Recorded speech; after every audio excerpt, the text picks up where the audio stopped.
Data integrity, ये terminology आप लोगों ने बहुत बार सुनी होगी। फार्मास्यूटिकल इंडस्ट्री में सबसे ज़्यादा यूज़ होने वाली टर्मिनोलॉजी है ये, जो फार्मास्यूटिकल इंडस्ट्री को बहुत ज़्यादा अफेक्ट करती है। आज का जो हमारा सेशन है वो इसी टॉपिक से रिलेटेड है। आज का जो टॉपिक है that is data integrity. Friends, welcome back to Tomar pharma classes. मैं हेमंत तोमर आज आप लोगों को डाटा इंटीग्रिटी के बारे में बताऊंगा। Let's start the video.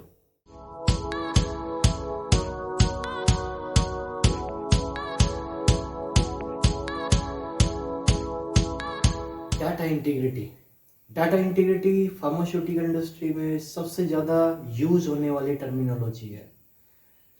तो डाटा इंटीग्रिटी के बारे में आज हम लोग डिस्कशन करेंगे। तो डाटा इंटीग्रिटी दो वर्ड से मिलकर बनी होती है। Number 1 data, number 2 integrity. Data और इंटीग्रिटी। डाटा मतलब आपने कोई काम किया, कोई भी आपने काम किया, उस काम के बारे में आपको कुछ इंफॉर्मेशन मिलेगा। जैसे आपने कुछ वेट लिया तो वो वेट क्या है, एक तरह का इंफॉर्मेशन है कि आपने उस टाइम कितना वेट लिया था। तो दैट इज द डाटा। कोई भी आपने काम किया, उस काम के बारे में कुछ भी आपको इंफॉर्मेशन मिलेगा, वो इंफॉर्मेशन डाटा है। तो डाटा को हम बोल सकते हैं information. Data is the information about that work. इसके बाद अब ये इंफॉर्मेशन कैसी होनी चाहिए? इंफॉर्मेशन एक्यूरेट होनी चाहिए। इंफॉर्मेशन सही होनी चाहिए, मतलब इसके अलावा कंप्लीट होनी चाहिए, आधी अधूरी नहीं होनी चाहिए, कंप्लीट होनी चाहिए इंफॉर्मेशन। इसके अलावा लेजिबल होनी चाहिए, मतलब दूसरा पर्सन उसे इजीली पढ़ सके। कंप्लीट, एक्यूरेट और legible information is the integrity. Integrity is the accuracy, completeness and legibility of the data, of the information is called data integrity. In simple word, अब डाटा इंटीग्रिटी मतलब क्या है? Integrity मतलब एक तरह से इंटीग्रिटी को हम बोलते हैं ऑनेस्टी, ईमानदारी। तो अगर आप ईमानदारी से काम करोगे, ऑनेस्टी से काम करोगे, तो आपका जो डाटा है, आपकी जो इंफॉर्मेशन है, वो एक्यूरेट होगी, वो कंप्लीट होगी, वो लेजिबल होगी। तो डाटा इंटीग्रिटी क्या है? डाटा इंटीग्रिटी मतलब एक्यूरेट, कंप्लीट और legible information is called data integrity. अब डाटा इंटीग्रिटी को एक्सप्लेन करने के लिए कुछ एब्रिविएशंस हम लोग यूज करते हैं। उनमें है, जैसे सबसे पहला हम बात करते हैं ALCOA, अल्कोआ। ये हम लोग एब्रिविएशन यूज करते हैं डाटा इंटीग्रिटी को एक्सप्लेन करने के लिए। तो A for attributable, A for attributable, L for legible, C for contemporaneous, O for original और A फॉर एक्यूरेट। अब सबसे पहला है A फॉर एट्रीब्यूटेबल। एट्रीब्यूटेबल मतलब हु परफॉर्म द एक्शन और व्हेन, किसने वो काम किया है और कब किया है। जैसे ये सारा बोर्ड पे किसने लिखा है? मैंने लिखा है, लेकिन इसका प्रूफ क्या है? तो इसके लिए क्या होना चाहिए? जैसे आपका काम खत्म हुआ, हर एक्टिविटी के बाद, हर काम के बाद आपके साइन एंड डेट होना चाहिए। डेट आज 16/10/2022। तो एट्रीब्यूटेबल मतलब हु परफॉर्म द एक्शन, किसने वो काम किया है, दैट इज द एट्रीब्यूटेबल। और वो पता कैसे चलेगा? उसके साइन एंड डेट से, किसने और कब वो काम किया है, that is the A for attributable. दूसरा L फॉर लेजिबल। लेजिबल मतलब जो आपने इंफॉर्मेशन लिखी है, जो भी आपने डाटा लिखा है, वो कैसा होना चाहिए? रीडेबल और अंडरस्टैंडेबल होना चाहिए, मतलब दूसरा पर्सन उसे इजीली पढ़ सके और दूसरा पर्सन उसे इजीली समझ सके। रीडेबल होना चाहिए, लेजिबल होना चाहिए डाटा आपका। फिर C4 कंटेम्पोरेनियस। कंटेम्पोरेनियस मतलब कि आपने जैसे काम किया, जैसे आपका काम खत्म हुआ, उसे उसी टाइम रिकॉर्ड कर लेना है, मतलब ऑनलाइन रिकॉर्ड करना है आपको डाटा। कंटेम्पोरेनियस मतलब online data, online recording. Online recording of data is called contemporaneously recorded data. मतलब डाटा कैसा होना चाहिए आपका, ऑनलाइन रिकॉर्डेड होना चाहिए। O for original. ओरिजिनल मतलब फर्स्ट रिकॉर्डेड ऑब्जर्वेशन, मतलब आपने जैसे ही आपको डाटा मिला, उस डाटा को उसी टाइम आपने रिकॉर्ड कर लिया, वो जो रिकॉर्डेड डाटा है उसे हम बोलते हैं ओरिजिनल। तो और एक डाटा कैसा होना चाहिए, ओरिजिनल होना चाहिए या फिर वेरीफाइड ट्रू कॉपी होनी चाहिए। True copy. ट्रू कॉपी क्या होगी, अब जो आपको डाटा मिला, जैसे आपने वेट लिया, वेट लेने के बाद आपको वेट प्रिंट मिलेंगे, वो वेट प्रिंट क्या है, वो वेट प्रिंट है original, that is the first recorded observation. लेकिन अगर आपको सपोज वो डाटा दूसरी जगह, एक जगह और भेजना है, तो आप ओरिजिनल डाटा तो नहीं भेजेंगे, तो वहां पे आपको क्या करना पड़ेगा, उस वेट प्रिंट का आपको जेरोक्स करना पड़ेगा, और वो जो जेरोक्स कॉपी होगी वो होगी, उस जेरोक्स कॉपी के ऊपर ऑथराइज्ड पर्सन के साइन होंगे, that is the verified true copy.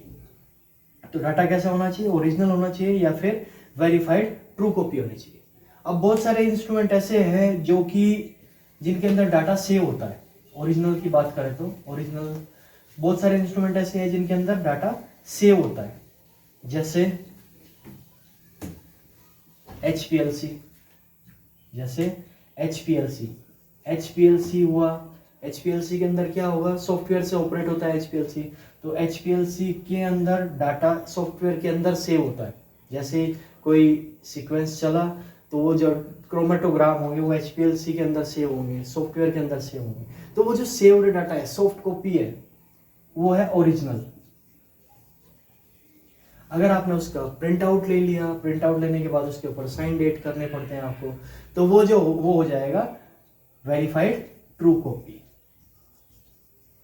और बहुत सारे इंस्ट्रूमेंट ऐसे हैं जिनके अंदर डाटा सेव नहीं होता, जैसे आपका वेइंग बैलेंस, pH मीटर, इनके अंदर डाटा सेव नहीं होता, इनके साथ के साथ प्रिंट आउट निकलते हैं। वो जो प्रिंट आउट होंगे दैट इज ओरिजिनल कॉपी। फिर उनकी आप जेरोक्स कॉपी करके उन्हें आप वेरीफाइड ट्रू कॉपी में कन्वर्ट कर सकते हैं। तो डाटा कैसा होना चाहिए, ओरिजिनल होना चाहिए या फिर वेरीफाइड ट्रू कॉपी होनी चाहिए, that is the O for original. फिर उसके बाद लास्ट है एक्यूरेट। एक्यूरेट मतलब डाटा कैसा होना चाहिए, एक्यूरेट मतलब डाटा कैसा होना चाहिए, जो भी डाटा है, जो भी कैलकुलेशन है, वो सारी एरर फ्री होनी चाहिए और साइंटिफिकली वैलिड होनी चाहिए। साइंटिफिकली वैलिड मतलब डाटा आपका लॉजिकल होना चाहिए। लॉजिकल मतलब जिस हम साइंटिफिकली प्रूव कर सकते हैं, दैट इज साइंटिफिकली वैलिड। तो डाटा कैसा होना चाहिए, एरर फ्री होना चाहिए या फिर साइंटिफिकली वैलिड होना चाहिए। तो एब्रीवेशन जो अल्कोआ है वो आपका डिनोट करता है आपका डाटा कैसा होना चाहिए। डाटा कैसा होना चाहिए, ए से एट्रीब्यूटेबल होना चाहिए। एट्रीब्यूटेबल होना चाहिए मतलब हर एक्टिविटी के बाद साइन डेट होना चाहिए। डाटा कैसा होना चाहिए, लेजिबल होना चाहिए। लेजिबल मतलब रीडेबल होना चाहिए डाटा, अंडरस्टैंडेबल होना चाहिए। C4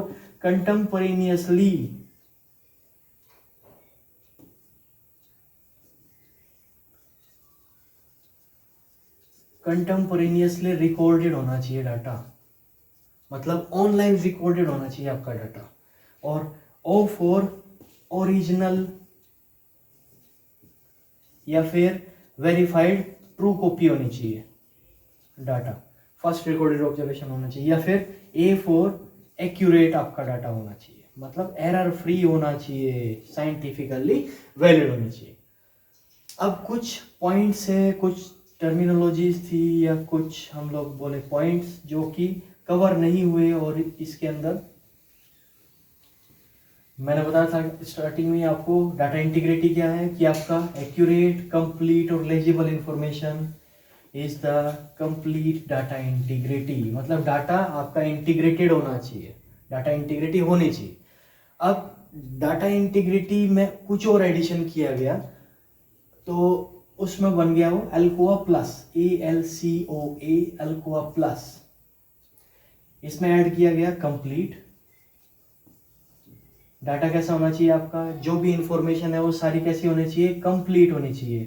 कंप्लीट मतलब कुछ भी उसमें ब्लैंक स्पेस नहीं होना चाहिए। अगर ब्लैंक स्पेस है, वहाँ कुछ भरना नहीं है, तो वहाँ आप NA करेंगे, नॉट एप्लीकेबल करेंगे विद साइन एंड डेट। और सपोज आपने एनालिसिस किया है, आपका सैंपल फेल हो गया, फेल होने के बाद आपका जो फेल वाला डाटा है, और फिर आपने दोबारा एनालिसिस किया, वो दोबारा एनालिसिस करने के बाद वो पास हो गया, तो फेल वाला डाटा पास वाले डाटा के साथ अटैच होना चाहिए। ऐसा नहीं कि आपने फेल वाला डाटा कहीं फेंक दिया, बाद में ढूंढना पड़ रहा है तो वो डाटा आपको मिल नहीं रहा है। तो डाटा कैसा होना चाहिए आपका, कंप्लीट होना चाहिए।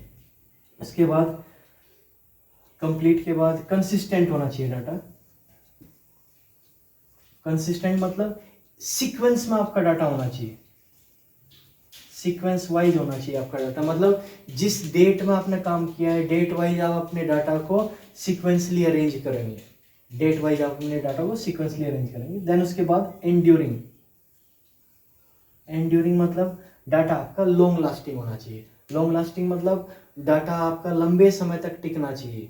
ऐसा नहीं कि आपने लिखा डाटा, आपने और वो डाटा 2 साल बाद या 1 साल बाद वो डाटा फेड हो गया, दिख नहीं रहा है उस पर क्या लिखा था 2 साल पहले। तो इसके लिए क्या बोला गया है, जीडीपी आपको फॉलो करनी होती है, good documentation practices. Next lecture में मैं आपको उसके बारे में बताऊंगा।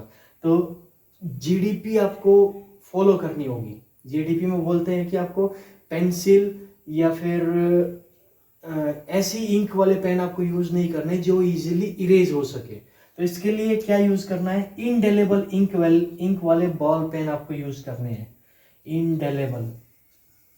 इंडेलेबल इंक वाले बॉल पेन आपको यूज करने होते हैं फॉर एंड्योरिंग। तो उससे आपका डाटा क्या रहेगा, लॉन्ग लास्टिंग रहेगा। इसके बाद अवेलेबल। डाटा कैसा होना चाहिए, जब आपसे मांगा जाए डाटा आपके पास अवेलेबल होना चाहिए। ऐसा नहीं कि आपने कहीं डाटा फेंक दिया या रख दिया तो आपको डाटा मिल नहीं रहा है, जब आपसे ऑडिटर मांगता है या रिव्यू के लिए आपसे डाटा मांगा जाए तो आपके पास अवेलेबल नहीं होता है। तो जब भी आपसे डाटा मांगा जाए तो डाटा आपके पास अवेलेबल होना चाहिए। इसके लिए आपके प्लांट के अंदर डॉक सेल होती है, डॉक्यूमेंटेशन सेल। वहाँ पे सारा का सारा डाटा जितना भी होगा, चाहे वो QC का हो चाहे वो प्रोडक्शन का हो, सारा का सारा डाटा वहाँ पे अरेंज करके रखा जाता है बैच वाइज और product wise. So this is complete Alcoa and Alcoa plus, and this is all about data integrity. So friends, this is all about data integrity. तो आज का जो सेशन था उसमें मैंने आप लोगों को बताया कि डाटा इंटीग्रिटी क्या होती है, डाटा क्या है, इंटीग्रिटी क्या है, इसके अलावा अल्कोआ क्या है, अल्कोआ प्लस क्या है। तो अगर आपको मेरा वीडियो पसंद आया तो मेरे वीडियो को लाइक कीजिएगा, मेरे चैनल को सब्सक्राइब कीजिएगा। Thanks for watching.